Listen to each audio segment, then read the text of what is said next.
Primeiro Drops então de 2020, Drops número 24, e esse eu queria falar um pouquinho com vocês aqui sobre o percentual de acertos nos exercícios, ele é importante se não é, e também se você atingir um percentual de acertos que ainda não é o suficiente para você ser aprovado aí na sua prova, então eu queria também te passar algumas dicas aqui sobre como você pode aumentar esse percentual de uma maneira mais rápida, obviamente, porque eu poderia chegar aqui e falar o seguinte: olha, você está estudando essa matéria, está acertando 72% e a média da tua prova, do teu concurso é 82%, então você tem que aumentar 10%, cara, volta a estudar a matéria toda de novo. Eu poderia falar isso, mas aí não é dica, né? Aí não é nada que vale a pena.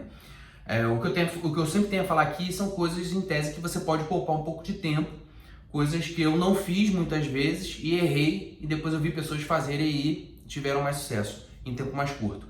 Então basicamente é o seguinte: o percentual de acertos no exercício que você está fazendo ali, antes de chegar na sua prova, ele é muito importante. Na verdade, se você puder, nem se preocupe com a concorrência, se preocupe com isso, porque o percentual de acertos da nota de corte para o cara ser aprovado é uma coisa que sempre se repete, ou pelo menos dificilmente muda muito. Então, por exemplo, não importa a concorrência, o que importa é o percentual de acertos. Beleza, próxima premissa: qual é a exigência de percentual de acertos que eu tenho que ter para mim? Depende da época do teu estudo. Você tem vários momentos na tua preparação. Tem um momento que você acabou de estudar um assunto novo, não uma matéria, né? Uma matéria é um conjunto de assuntos. Um assunto novo e já foi fazer o exercício. Nesse momento, o que acontece? Se for uma matéria mais de memorização, o teu percentual de acertos, a exigência tem que ser um pouco mais alta, porque você acabou de ver a matéria. Não tem muito o que entender, é mais de memorização. Se é uma matéria como matemática, português, que exige mais compreensão, então o teu percentual de acertos, mesmo após ter feito esse primeiro estudo, essa primeira leitura, ele tende a ser mais baixo. Normal. Aí depois você tem outro momento, é o momento dias após esse primeiro estudo. Esse aqui, geralmente, é onde você tem um pior percentual de acertos, tá? Dias após o primeiro estudo. Depois você vai ter logo após uma revisão, então é um novo estudo nesse assunto. Então, logo após essa revisão, o que vai acontecer? Geralmente você tem que acertar melhor do que você foi na tua primeira bateria de exercícios. Por quê? Aqui você acabou de revisar, então você tem a memorização e já é a segunda vez que você vê a matéria, então você tem que ter um pouco mais de compreensão, tá? Tem um outro momento que são dias após uma revisão. Nesse momento, eu vou explicar ele o mais importante. E tem um momento, poucos dias antes da prova. Nesses poucos dias antes da prova é onde realmente o teu percentual de acertos ele tem que estar equilibrado com a prova. Mas veja, é uma obrigação futura.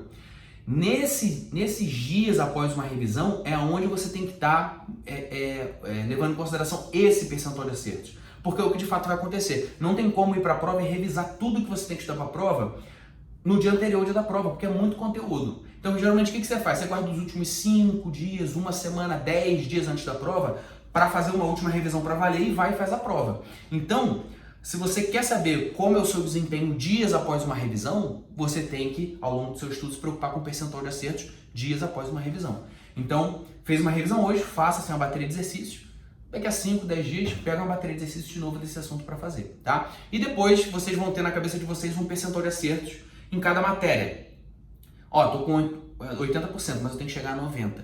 Aí uma dica que eu dou que eu acho que é mais eficiente, ao invés de você se preocupar em reestudar toda a matéria, porque claro, é uma dica simples e fácil e também óbvia e resolve, mas eu prefiro que você, pelo menos inicialmente, olhe dentro da matéria para ver, não, 80%, beleza, agora deixa eu ver os assuntos. Tem um assunto aqui que eu acerto 92%, não preciso me preocupar com esse. Mas tem outro que eu acerto 68%. Esse aqui eu tenho que investir tempo. Valeu, galera? É isso aí. Um abraço, primeiro Drops aí do ano, 24. Esse ano, uma das resoluções para mim, cara, é voltar a dar um gás aqui nas minhas redes sociais, realmente. Eu não tava tendo tempo de dormir, então não tava tendo de fazer nada disso.